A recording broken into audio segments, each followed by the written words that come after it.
and we dismantled an entire international pedophile trafficking ring. And this isn't just happening overseas, is what a lot of people don't realize. The U.S. creates the demand. We're the highest consumers and producers of child rape videos. Natural disasters, wars, that is what they call harvest time for the pedophile, which is insane. Yeah, and the one life matters. People came after you. When you kick the devil in the balls as hard as I have over the last 2 decades, you're going to have some real character assassination attacks. Yeah, absolutely. But that's how you know you're on the right path. I promise you this. They will all fall into the pit they dug for me. And this is a dark and dirty world. I don't know how you think we're rescuing kids, but we're not walking into ice cream parlors and libraries and grabbing their hands and walking out. We're not just rescuing kids, we're dismantling criminal organizations. I just saw his gun coming up. Like, I'm dead. Mind-blowing. I will tell you the most unbelievable story that I have ever told. Yeah, because these kids will not be rescued They will because not be of rescued. what she did. Yeah. And they're still being raped every single day. Welcome. Today we have Tim Ballard on the show. I'm so excited to have him here. And let's get straight into it. First off, I don't know if you know this, but you are the reason that I have become fully involved with survivors of child trafficking. I saw one of your documentaries in 2018, and it changed the entire course of my life. Oh, wow. So I actually went on to create a company that employed survivors of child trafficking, ended up partnering with an aftercare orphanage. We ended up saving them when they were going to go under. Like, so many things have happened because you followed your calling, and it actually led me to find mine. So cool. I kind of knew a little bit about that, but not that. Yeah. In depth. So it's amazing. Thank you for sharing that. Yeah, thank you. Because that's what I want listeners here today to know, that sometimes when you do the big scary thing, the whole name of this podcast is Fearless Founders, and it's guided by God. It's founders who have been guided by God to their callings. And when you listen to it, a lot of times you don't realize that you lead other people to theirs. Yeah. So that's what you've been for me. So thank you for being here. Now, I have a few things that I want to get into. Yeah. You know, obviously, human trafficking, it's a big deal that a lot of people still don't know about. What do you say to someone who doesn't know what's going on, or how do we make this more well known? So I spent 12 years in the government working child trafficking, child crimes with Homeland Security. And I already knew going into this that that's the attitude. Like, people couldn't comprehend it. I would tell them the things I saw, and they would literally say that there's no way that would happen. And it was shocking to me. And it was just amazing. People don't want to deal with uncomfortable things. So it was a big risk in 2013 when I left and went private. It was like, this could last 2 months. And so from the beginning, we said, we have to film everything. I couldn't do that in the government. Everything. We bring a small crew and film every operation we do. You got to show it. That's it. Okay, just watch this. You know, several of them have been made into documentaries. I have the best documentary. The biggest operation I ever led was in 2022. It's called Hidden War, and it's going to release in theaters probably by March or April. And it is, people have seen it, said that it's better than Sound of Freedom. Wow. Because the story is insane. Okay, and it's all real? It's all real. No actors. Wow. It goes through 3 continents, 6 countries, and we dismantled an entire international pedophile trafficking ring, all in jail in 4 months. That's incredible. It was a miracle. It was totally a miracle. And we went to Ukraine.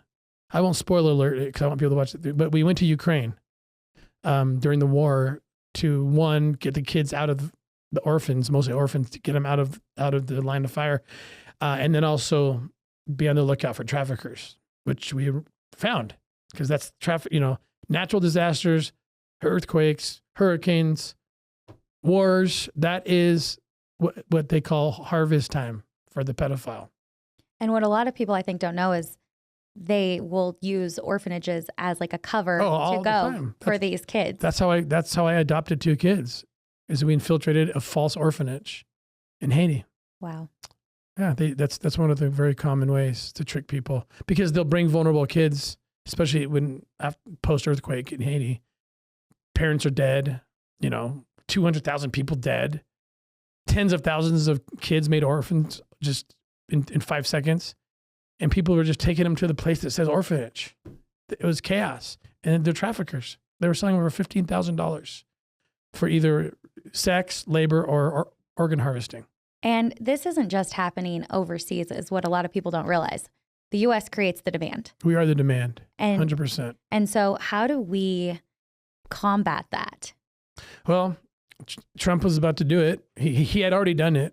The problem first is we're the highest consumers and producers of child rape videos. That's what I call them, because I've seen thousands of hours of it, and I will not call it anything else. So it used to be, when I was first working in the government, that we'd go track Americans down as sex tourists overseas. They'd go to Mexico or some resort town, and that's still going on. But the trend has changed quite a bit thanks to the Kamala Harris borders are policies. It just invited traffickers right in over the border, and I mean, they drug these kids up. They send and here's the sick thing. Have you seen the documentary by James O'Keefe, Line in the Sand? I haven't finished it. But Gotta watch it. Okay. Because he tells the whole story. Or anything by Ryan Mata. If you know who Ryan Mata is, look him up. Okay. I've co-produced a couple documentaries with him already. But what happens is these kids come across the border, and you don't have to go through a port of entry to get asylum. That's the law. They ignore it. You just show up, and if you're a kid, they take you to DHS, Border Patrol, takes them to HHS, which contracts out billions of dollars every year to these NGOs, like Catholic Charities, like ones you've heard of. And then they take care of the kids. What they're not telling you is that there's actually a law that was put in place, probably under good intentions, but horrific consequences. So they have a very limited time. It used to be 72 hours before that child has to be released to, a family member or a sponsor. Well, that was before all this is happening. So they're literally, the kids come across, I've seen it, they're with a phone number across their chest or a piece of paper with a phone number or in their arms. And these NGOs are instructed to, that's the sponsor. They call the number. Hi, I have, Jose Gonzalez here, this 7-year-old boy. Are you the sponsor? Yeah, absolutely. Yeah, I am. I'm like, great. What's your name? Whatever they say. Okay, perfect. Hey, listen, it used to be that they'd have to come to the port of entry. Not anymore. They said, what's your address? They'll just literally deliver the children. What's your address? To their door. And they deliver the child, and no investigation about who they were. There's a whistleblower that went to work for the NGO because she thought she was helping kids. She starts doing investigations that she's not supposed to do, just online.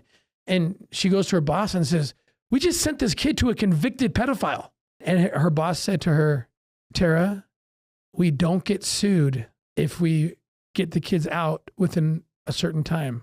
The federal government will sue us. We will get sued if we keep the kids too long. And she said, this is crazy. So there's no time to do investigative work, and you shouldn't be wasting your time doing it.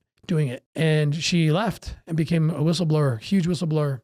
And, it's 500,000 kids. So how do we change that? How we change it is Trump was on the right path. Okay. And I was the chairman of his White House anti-trafficking council. Okay. And he got it. Like, he knew.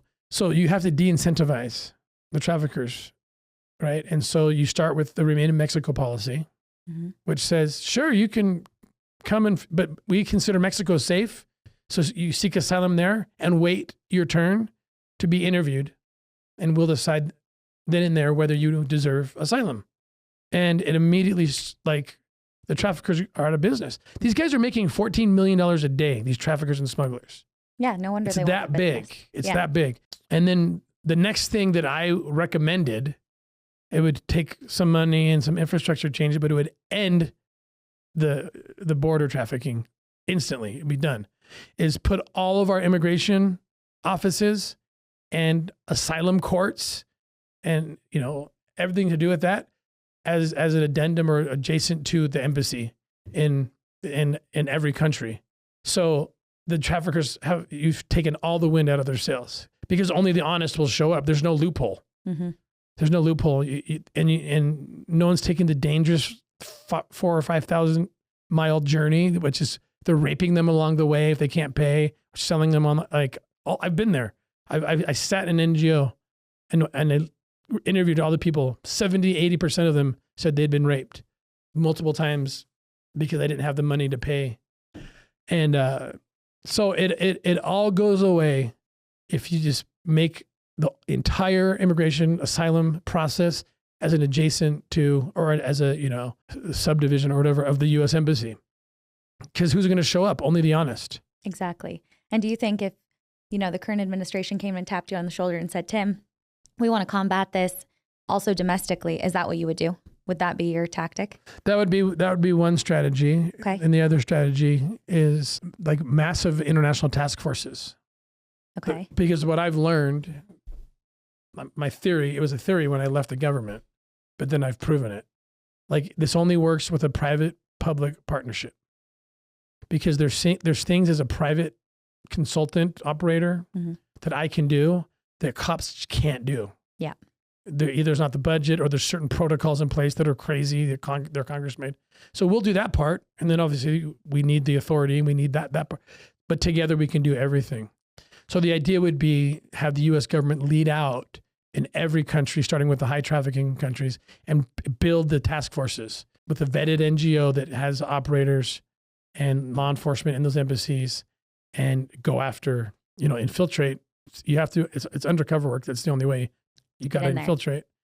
And, we would target definitely American child sex tourists, but be very aggressive on that. And then be very aggressive on finding the 500,000 kids, which Tom Holman is planning to do, which is awesome. He's the right guy for that job. And so the databases of these NGOs that have all the information are not made accessible to law enforcement, not to FBI, not to HSI, not to anybody, which is insane. Why is that? Well, because they know what they're doing is wrong, and they could be charged with accomplice to child trafficking. So there's zero oversight. HHS is the oversight, but they're not law enforcement.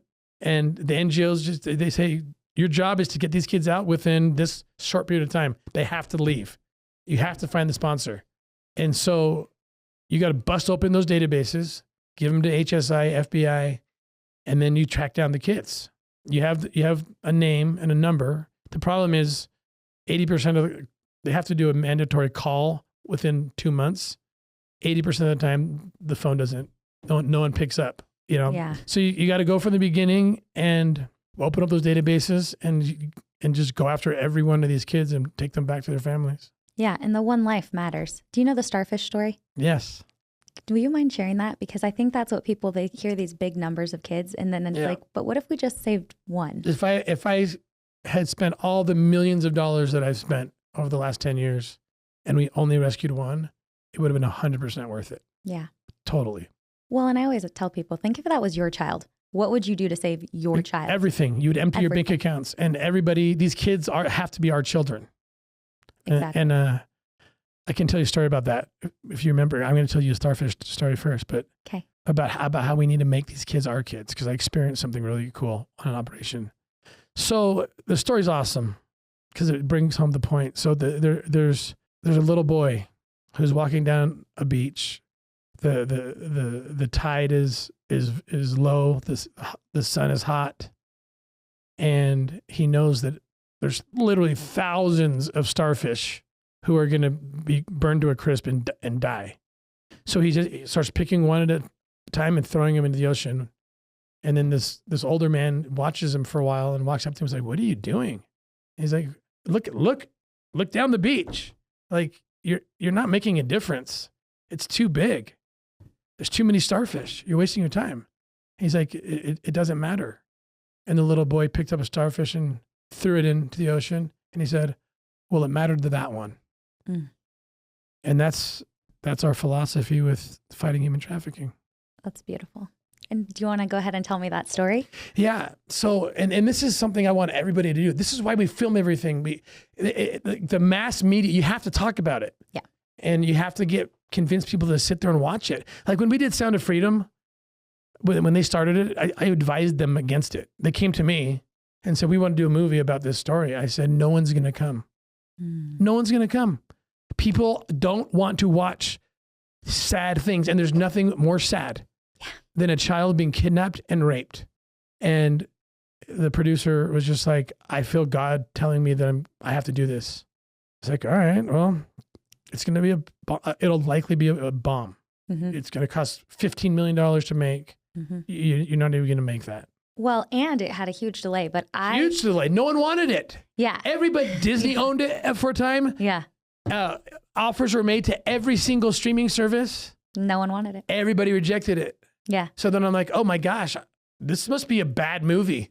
But I thought, here's one thing about this. I've said this before to people. I think it was all in God's timing, because if it would have 100%. come out in 2019, it would have been pre-COVID. It would have been forgotten as soon as COVID hit. And I think God's plan was like, I'm waiting till people are ready. And people were getting ready because education on human trafficking was beginning. When I started my first foundation, like you can find anything online. Now there's news stories all the time. Mm-hmm. So people are becoming, desensitized. Yeah. And taking on the risk of losing some innocence that you wish you didn't have to lose, mm-hmm. and hurting a little bit to engage. And yeah, for 5 years, that thing sat on the shelf. And I kept telling Alejandro, the director, I'd say, God, he's freaking out. He's like, Tim, this is the best movie I've ever made, ever. And how can no one wants it? Like Disney literally owned it for a time. Fox produced it, and then Disney bought Fox, which made Disney had it. And they did a screening. They said, no, doesn't fit our brand. Really? Protecting Kids? Children? Yeah. Yeah. So anyway, well, it opened so many people's eyes up, and you got over 100 million people have watched it so far. And I feel like because it opened so many people's eyes and you did that, basically people came after you because you were. Oh, absolutely. How have you been handling that? Well, when you kick the devil in the balls as hard as I have over the last 2 decades, you're gonna have some. Yeah, some real character assassination attacks. Yeah, absolutely. But that's how you're on the right path, because it's like if people aren't coming after you, then you're not making a difference. Yeah, it's a $150 billion a year business. There's lots of money. So yeah, we've been under mass lawfare, mm-hmm. millions of dollars in debt, but God was behind this, truly. Yeah. Like the lessons I've learned and to have to lean on Him when my best friends are turning on me, cancel culturing me. Unbelievable. Yeah. The very people that go on the air and say, we will never, cancel culture sucks. Da-da. Oh yeah, but do as we say now. Mm-hmm. I mean, it's so. Glenn Beck is an example. He was like literally one of my best friends. I mean, he helped fund the first mission for you. He's the godfather of our whole mission, and didn't even call me to ask me one question. He got the material, didn't call me. The Bible tells you have to go talk. Mm-hmm. I had called him when I heard rumors of it, and I was like, what? The LDS Church put out a statement, and I don't care. I'm talking about it. You go public about a lie about me. Mm-hmm. I don't care who you are. You're not being Christ-like, and it's our job to stand up. Yeah. So the statement came out, and then Glenn was like, "This is bullcrap." We were talking every day, and then someone got to him gave him more information that I didn't have. Mm-hmm. They're all lies. Yeah. Because I've said, and they said, "Don't tell Tim, because we're scared of him." Oh, really? 2 weeks after Glenn Beck totally disparages me and defames me, they put it all out. It was a trap, and did the same thing to the church. They sent them into the church and said, the attorney-client privilege, you can't tell Tim, anything. Again, 2 weeks later, they put it out, and they said, listen, I was very good friends with M. Russell Ballard, one of the apostles. He's like my grandfather. Like I'm in his house, we're traveling together, and so part of the lies that they were told, this is like a whole cloth lies. Mm-hmm. Part of the lies was a convenient one. They were saying that Elder Ballard had commissioned Tim to rape women as part of, a fake ruse or whatever. Yeah. And they said, look, the lawsuits are going to drop in a couple days. The headlines are either going to read Elder Ballard attached to sex scandal or Tim Ballard. It's going to be one or the other. So they did what they felt they needed to do. The problem is the defamatory remarks made by Doug Anderson, who's the PR director for the LDS Church. It's like, come up with a better lie that's not so provable, because my wife called Elder Ballard the day the statement came out, and he picked up the phone and said, "What is going on? What is this?" Because it says Elder Ballard has disavowed him and has not seen him or talked to him in months, which I can prove on phone records is not true. And then he says to Catherine, "What are you talking about?" He had no idea. No idea. Well, yeah, because they want to discredit you so they can discredit what's actually happening, and it can continue. Yeah, and it was unbelievable. So he has no idea. Then it says, Doug Anderson's statement says, Tim Ballard has never done projects with the church. I'm like, why?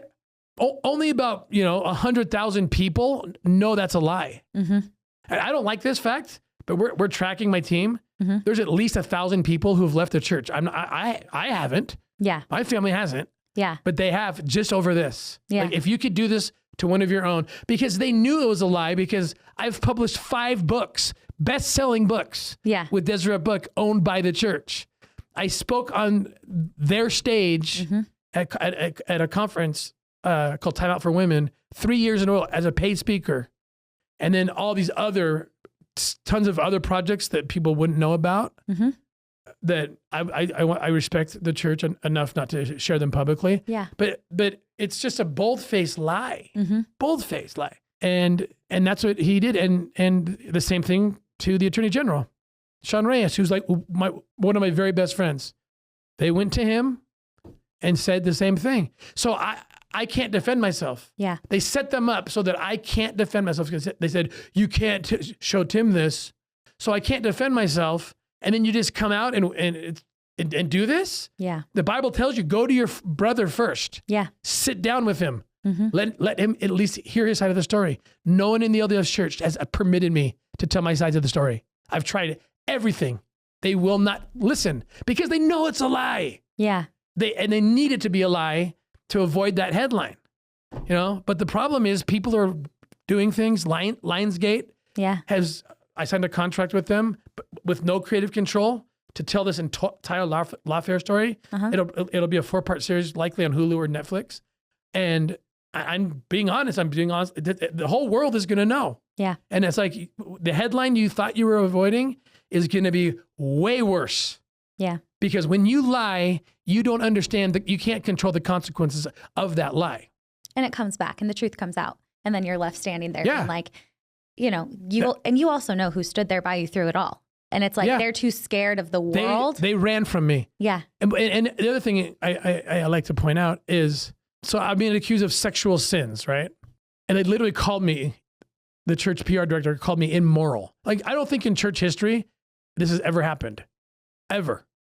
And I know members' confidence is blown because they're like, I'm not going to go confess even if I did a real sin to my stake president, because they've just shown me they're willing to go public with it. Yeah. And that wasn't the case with me. No one even talked to me from the church. If you want truth, if you're a true PR specialist, journalist, you are gonna give the other side a chance. Yeah. And they made sure I didn't have the chance. Yeah. Because they didn't want it to be right, because they didn't want to see Elder Ballard taken down, who represents the church. And I to some degree, I get that. And if I took a bullet, I'd rather it hit me than him. Truly. Yeah. Still, I say that, but the means by which they did it, it's not justifiable. If you're the Church of Jesus Christ, what would Jesus do? We don't have to guess what he did. We know what he did. He did it 2 times with actual sexual sinners, the woman at the well and the woman who was about to be stoned. Right? And what did he do? Did he run to the Jerusalem press and say, these women, name them, they are immoral, and then throw a couple of lies about them? They're not associated with me. They never done Would Jesus do that? Absolutely not. Like it's like mind blowing.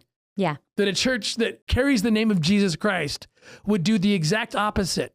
Well, it's because the church is ran by people, and humans are imperfect and they're sinful. And if they were actually running it like Jesus, there wouldn't be that.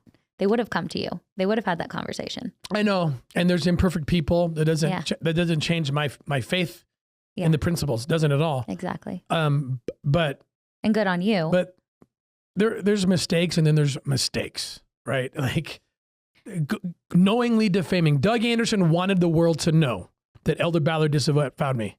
He wanted the world to know that, even though he knew that he hadn't disavowed me.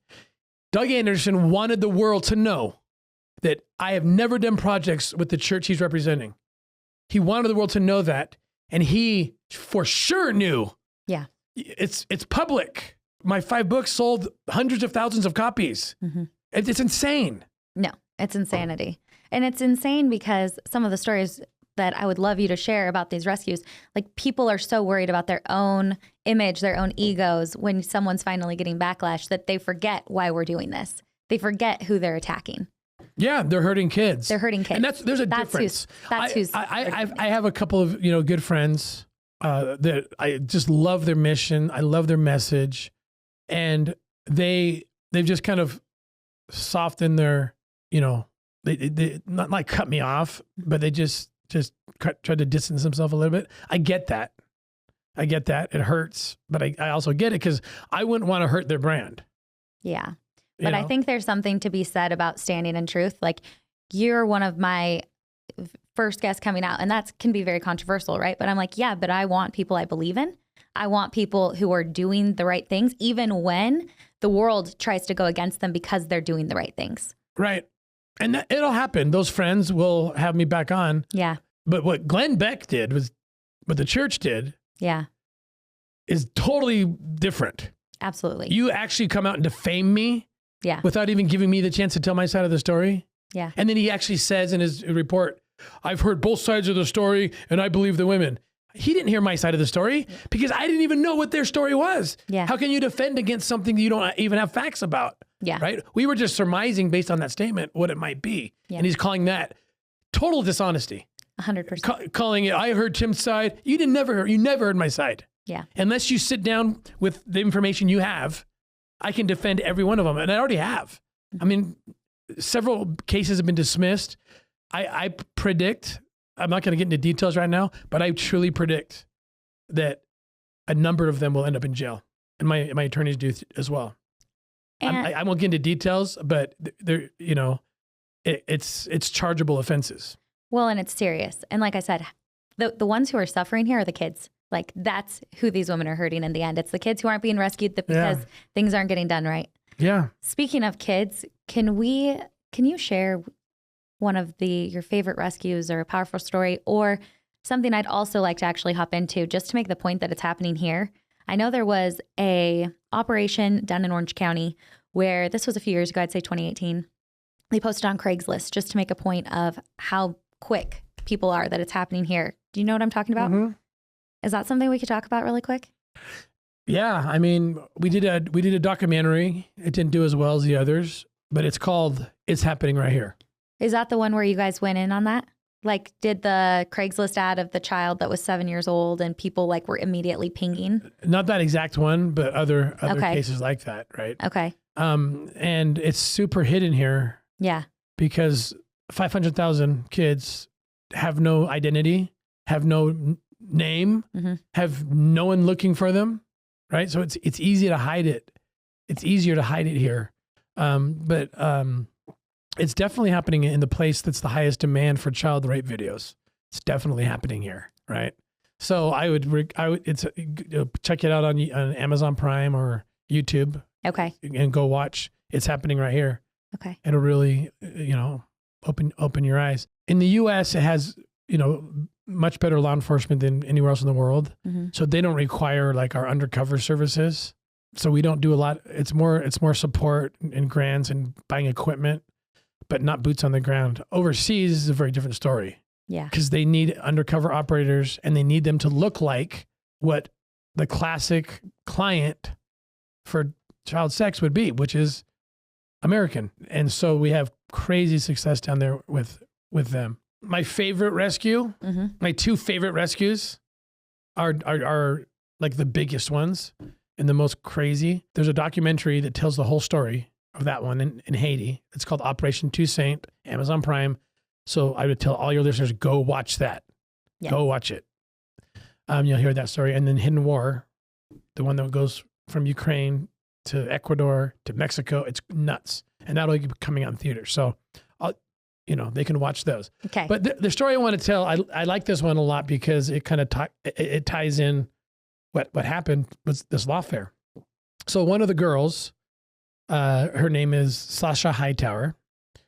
Her and I went in, and you understand, like the couple's ruse. Mm-hmm. It's so crazy. They're blowing this thing up. We have 100 different ruses. Mm-hmm. I've gone as a doctor. I've gone as a photographer. I've gone as whatever I need to go as, right?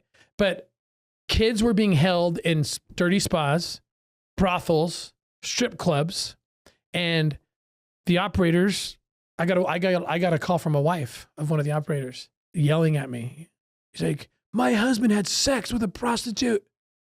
I'm like, "Oh my gosh, I did not tell him to do that." But I get it because you walk into one of these places, and if you don't take the offering, whether it's a prostitute or a child, then you have no credibility, and they're going to kick you out. Like you're not who you're pretending to be. Get out of here. Mm-hmm. So you have to show credibility. So I came up with this concept along with Colonel Francis Hernandez, who runs anti-trafficking in DR. We tried cops. It didn't work. Mm-hmm. It has to be an actor. That's the skill you need because it's all improv and they know how to do that, right? And then you don't have to have sex with anyone or do anything because I would pretend like, yeah, let's do a threesome or something. And then we train and her job is to say, I'm not going to let you do that. Like maybe once I get to know them better, and then our credibility isn't burnt at all. Exactly. And then we get the intel we need. So that was what we're using with Sasha Hightower in Puerto Vallarta. And I'll say this, she was probably the best operator in that role that I've ever seen. She did all the heavy lifting. She came up with the ideas. So we had a lead on a trafficking organization that was using a spa as a front in Puerto Vallarta. It's all over the news now, so I can give details. So we knew we had to go into the spa and be as convincing as possible, right? And this is a dark and dirty world. Like, it's like you don't want to really know how the sausage is made, guys. Like, I don't know how you think we're rescuing kids, but we're not walking into ice cream parlors and libraries and grabbing their hands and walking out. Yeah. Like, we're not just rescuing kids, we're dismantling criminal organizations.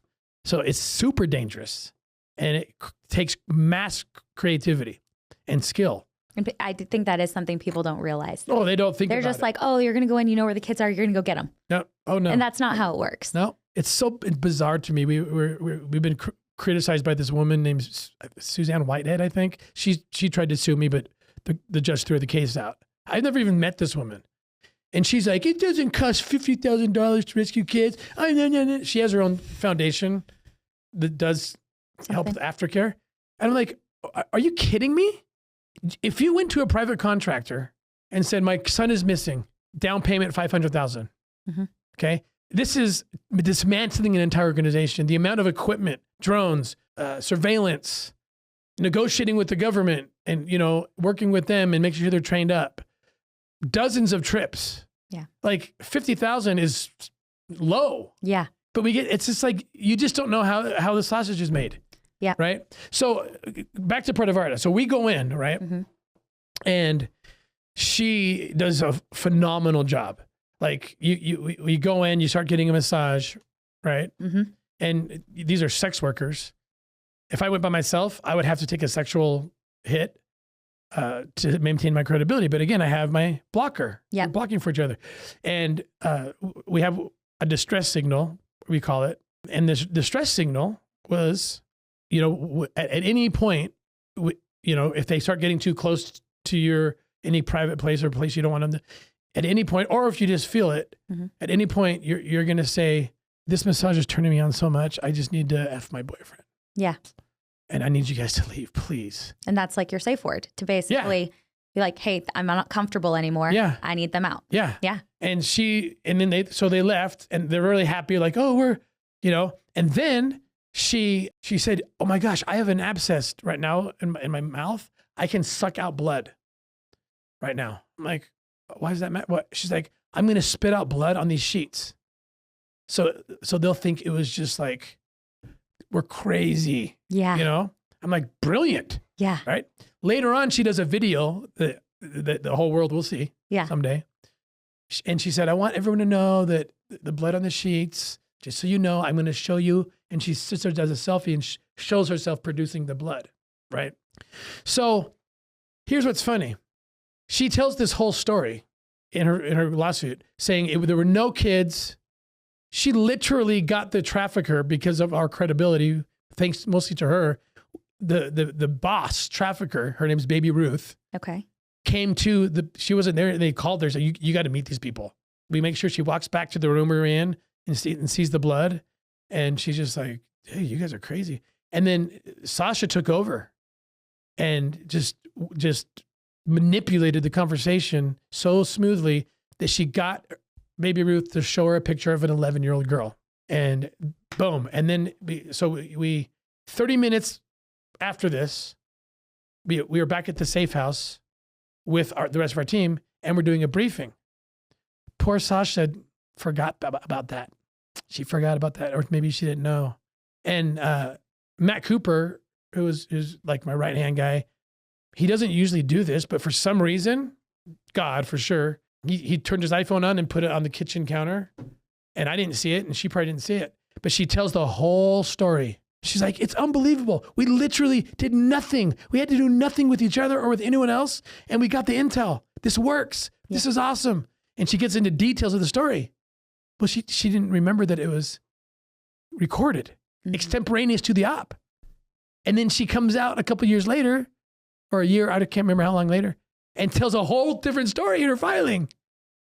You know, it's crazy. Like, for example, she said the distress signal was for if I feel uncomfortable, I'm supposed to say like F yeah, this feels so good.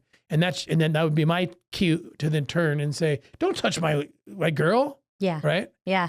But the videotape clearly shows what the distress signal was. Yeah. It was whenever you feel uncomfortable or the time is right, just say, I got to F my boyfriend, you got to get out. Mm-hmm. And that's literally what happened, according to her own words, extemporaneous.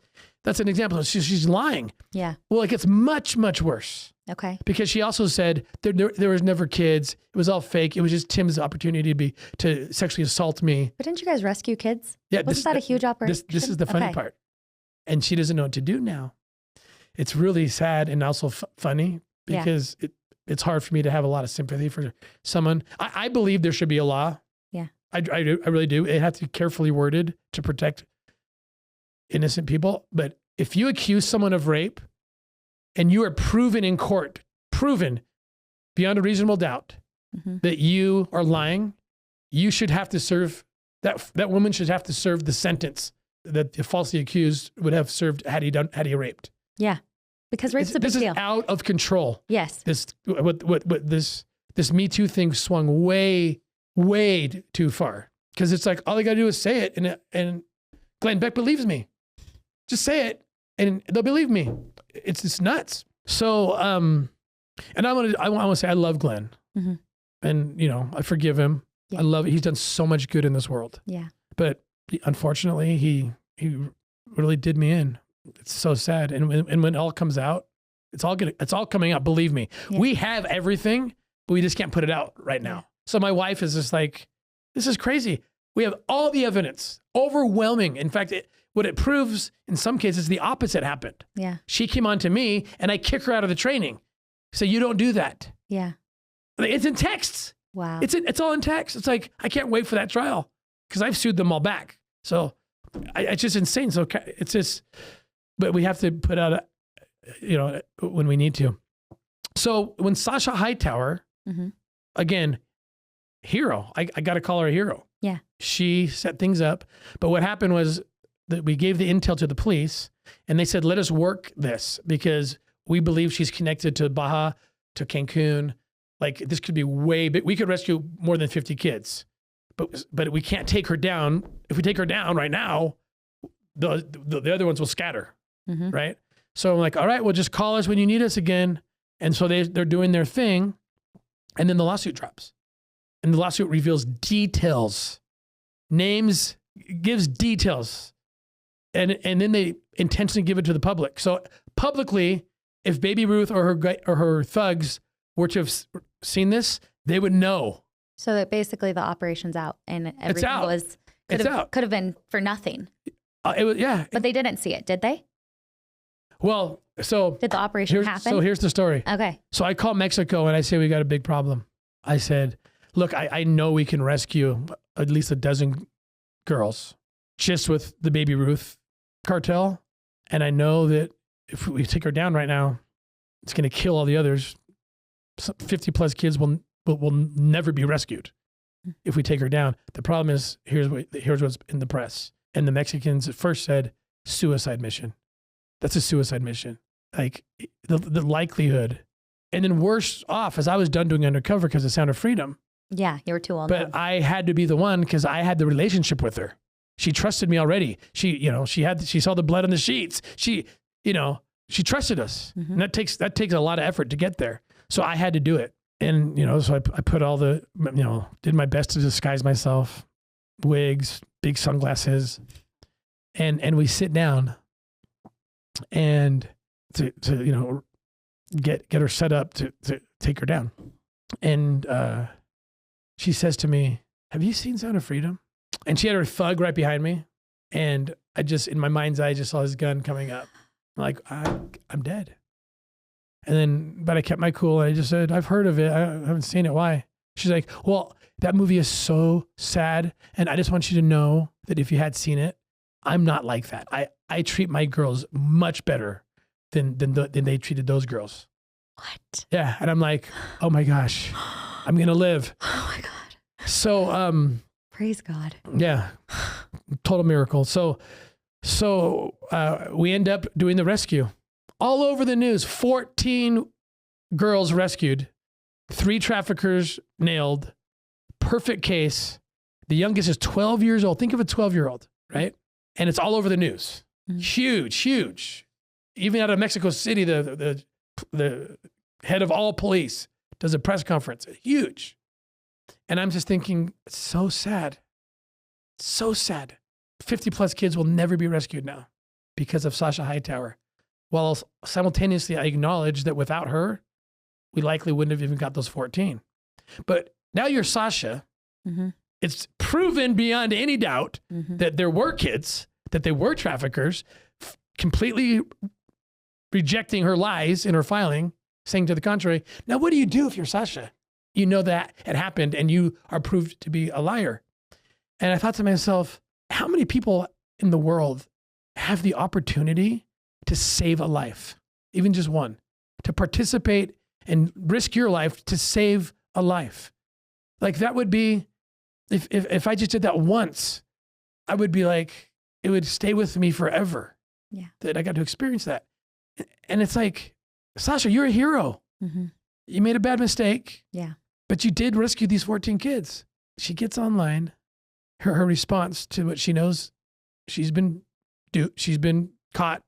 And she goes, I was sitting in a hotel room in Puerto Vallarta with Tim, where we were rescuing women and children, still denying it, even though she knows it happened, completely mocking these victims. Yeah. Completely mocking them. It's re-victimizing them. Yeah. If you're victimized and someone comes in and says, you were never trafficked. Nah. Yeah. Like that is hurtful. And then she says, good thing I have the full video, undoctored version. And I want to say something. I know something, Timmy. I know something, Timmy. I know the secret that you don't want anyone to know, because I saw something that I looked at and I knew on that operation, this is not right. This is not right. Tim and his team should not be part of this. And I have it all in video context. I have all undoctored in video. So good luck, Timmy, right? So it's just like, it's unbelievable. I'm like, yeah. And this will all come out in many ways. Mm-hmm. I can't wait till the jury gets to hear her lie. And then we show the video that she claims is doctored. Bring your best forensic officer. You can pick them. Yeah. Bring your best. Yeah. And you will be proven a liar again. Of course the thing's real. It's raw footage from an iPhone. It's like, Well, she's going into self-preservation mode. Oh, self-preservation, absolutely. And that's it. And you forget about anything else outside of yourself. Matters. Nothing else matters. No kids matter. No. The kids you rescue don't matter. What matters is I could get millions here and be famous and whatever other motive, but now she's stuck. So I responded, which is this. Yeah, she did see something that bothered her. Oh, and she said, and when I told Tim, if you don't tell someone about this, I will.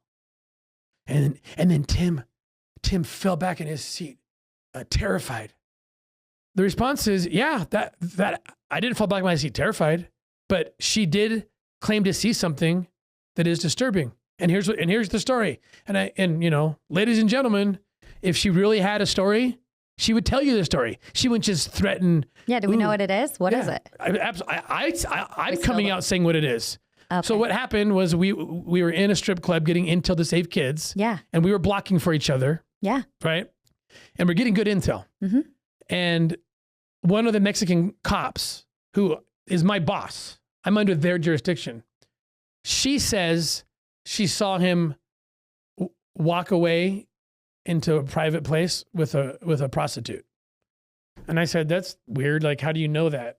Where'd he go? Down that hallway. I said, there's probably a bathroom down there. There's probably, maybe he's thinking, how do you know he was with this girl?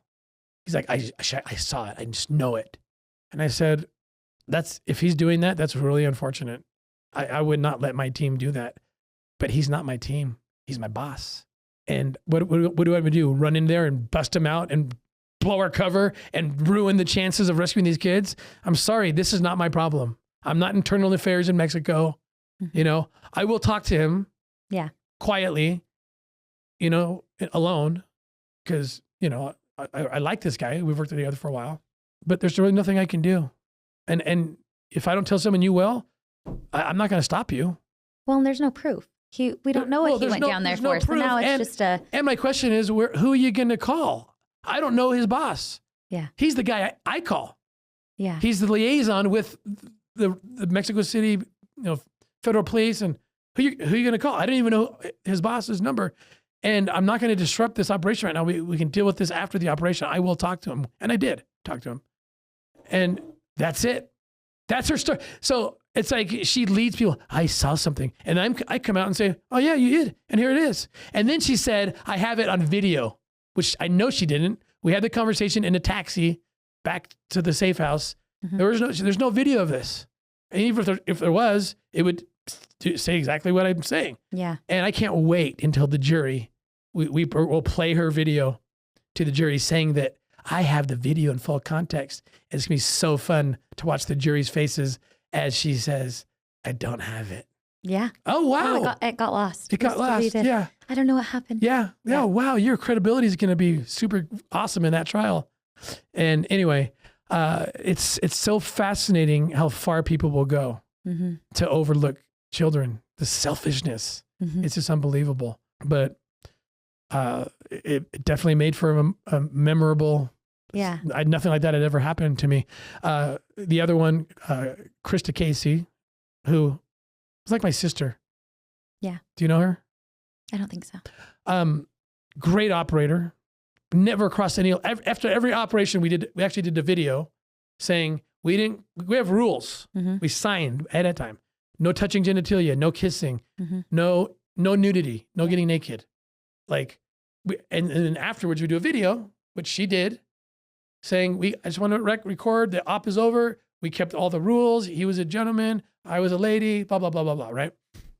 And she's the saddest one for me because the other ones aren't really grounded, principled people, but she is. Like I couldn't imagine her ever telling a lie, but she does. She doesn't go as far as the others, but lies. She said, for example, we were infiltrating this brothel in Dominican Republic. And we had to be with these Russian and Ukrainian recruiters. They were recruiting girls to this brothel. Mm-hmm. The brothel was actually a beautiful beach house. It's like high end. And so we got into this room, like, how do we pull this off? And she had this whole plan. So no sexual things happen, but we make them believe, you know, and she comes on her own. I have no idea. She walks into the bathroom. I'm like, oh, I don't like being alone here. Yeah. But maybe you have to pee, whatever, hurry. And then she comes out, blasts the door open, taking her shirt off, full bare breasted, just right in everyone's face. And I was like, I'm really good at staying in role, but I was just like, this is the only, she never breaks rules. She knows this is a rule. But we went through it and then because she was trying to play a part. Yeah, but she just took it to another level that wasn't even approved on her own. Exactly, on her own. Yeah. In the filing, she said, Tim even had me break his own rule by coming out shirtless. This is a 51-year-old woman, first of all. I don't have the power to make her break a rule. Yeah. She's very talented. She's raised as a single mother, 3 children. Yeah. Runs 2 successful businesses. This is not some naive pushover. Yeah. And she literally, after the girls left, she said, I'm sorry I came out like that. I just had this thought that it would help convince them more since we can't have sexual contact with them. And I like forgave her, it's like, look. You made a judgment call that maybe wasn't the best, but in that moment you thought it was. Yeah, I wasn't making a big deal about it until now. When she says, she uses the word carefully, right? Mm-hmm. She says, Tim had me come out, instead of saying, Tim directed me, because it's hard for her to lie. I know her enough to know. It's not hard for Celeste to lie, or Sasha, or Kiera. I know them. Mm-hmm. They are liars. Mm-hmm. That's why they didn't make it on ops. Mm-hmm. Like literally, they never came on an op. But Krista is not a liar. Krista is a grounded person of faith who, and in fact, when the lawsuits started dropping, I'm like, oh, thank goodness I have Krista. Yeah. She'll counter all of this. Yeah. And then she joined them. And she went to 2 of my friends, Todd and Tiffany Tueller, right before she did the lawsuit, and she was crying. And they've gone on the record saying this. And she's like, Tim and I did nothing. We did nothing. They're like, well, why are you doing this? Because I believe the other girls. Well, Krista, that's not a reason to lie. You can never lie. And then I'm going to betray Tim. I don't want to betray him. She's crying. Yeah. And then she said, I'm like, I won't do the lawsuit. I won't do it. 4 days later, she drops the lawsuit and lies. Yeah. And we have Todd and Tiffany on record. These are respectable spouse, who had been on ops with us before. And it's just like so sad to watch people. And the underlying thing, of course, women's rights, me too, blah, blah, blah. Yeah. Let's not forget the $1 million+ that you've been promised by your attorneys because they thought I would settle out immediately and OUR would settle out immediately. That was their plan. Mm-hmm. But we didn't. We stood strong, kept rescuing kids, and they didn't expect that. Yeah. And you're still doing rescues today, right? I did more rescues this last year than probably any other year in my career. That's incredible. Including the one I just told you about and several others that I can't talk about. I could talk about next week. Let's get back together next week. It's so crazy. Because I want to hear. Crazy story. Yeah. But I just read a book. If anyone wants to know what happened to me and what's happening, I'm calm now and confident because I know the outcome because I have all the evidence.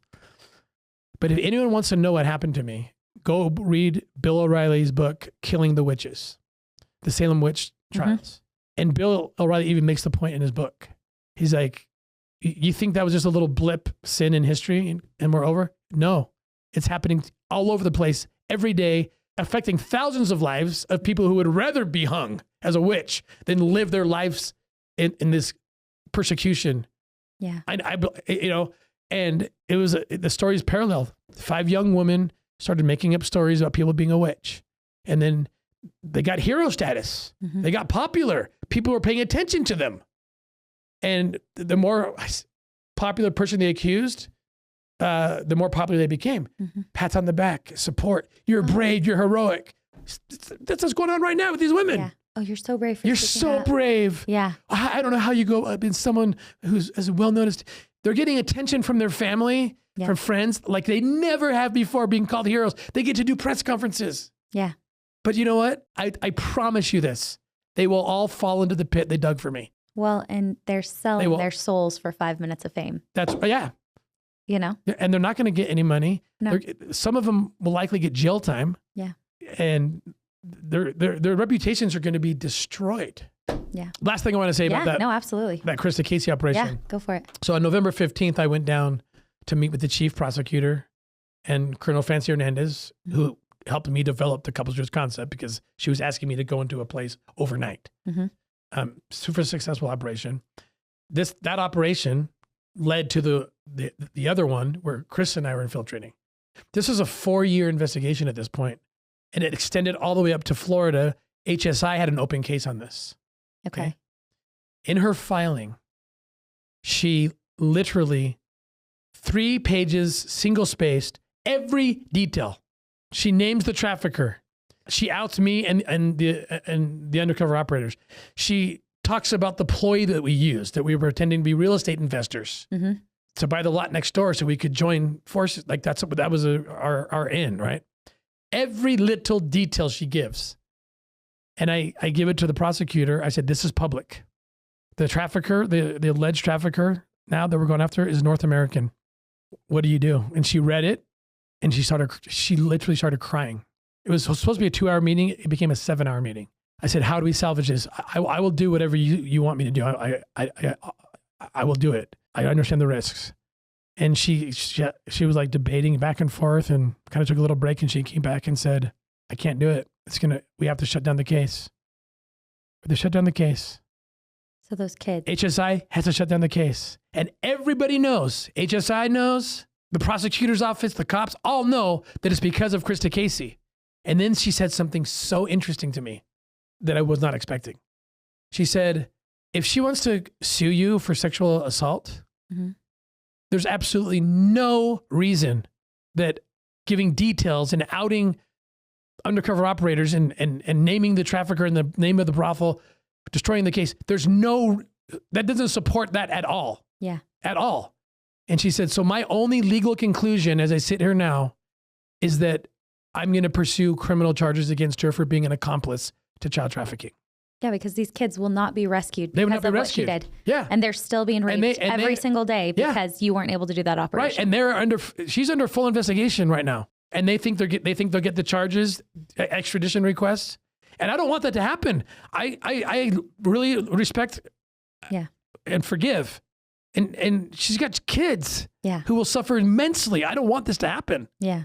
But I went to my attorney. I said, what's your legal conclusion? And he said the same thing. The same thing. He's like, it's called superfluous publication or excessive publication. If you say things that aren't related to the case, then what are you doing? You're being an accomplice. And she even admits in the filing that they were being trafficked. What if she was to come back and she is like, you know what? I did mess up. And I got into this flow with all these other women and thinking this was right. And I want to say sorry. Like, could she get those charges against her dropped at this point if she tried to do that? Well, there's no charges yet. Okay. There's just an investigation at this point. Okay. No, I don't think so. I mean, that wouldn't be my decision. So now she just I'm not investigating it. She has to just keep staying strong with whatever she said at this point. Yeah, I don't know if the prosecutor, if that were to happen, the prosecutor felt sincerity. It's her decision. Yeah. To make. I don't know what's going to happen, but I do know that dozens and dozens and dozens of children are not going to be rescued, and many traffickers got away because of Krista Casey. That's her legacy at the end of the day. After all the good work we did together, she literally held a little boy in her arms while I was negotiating with the traffickers. We rescued him. She saw the children in Cozumel. She saw them lined up. The traffickers lined them up from like 8 years old up to 12. And then we ended up taking down that trafficking organization. But the kids aren't going to be rescued because she did the same thing there. So all those kids that were lined up are also... They're not going to be rescued because the Mexican police had to do the same thing. They're like, this is public. This is so dangerous. Like, this is cartel land. Yeah. Like, we can't... They had done 3 search warrants after we arrested this woman, and then they had to stop because of Krista. Like, that's her legacy. Yeah. She can't get away from that. Well, and those lives. It's so sad. It's so tragic. Yeah. So tragic.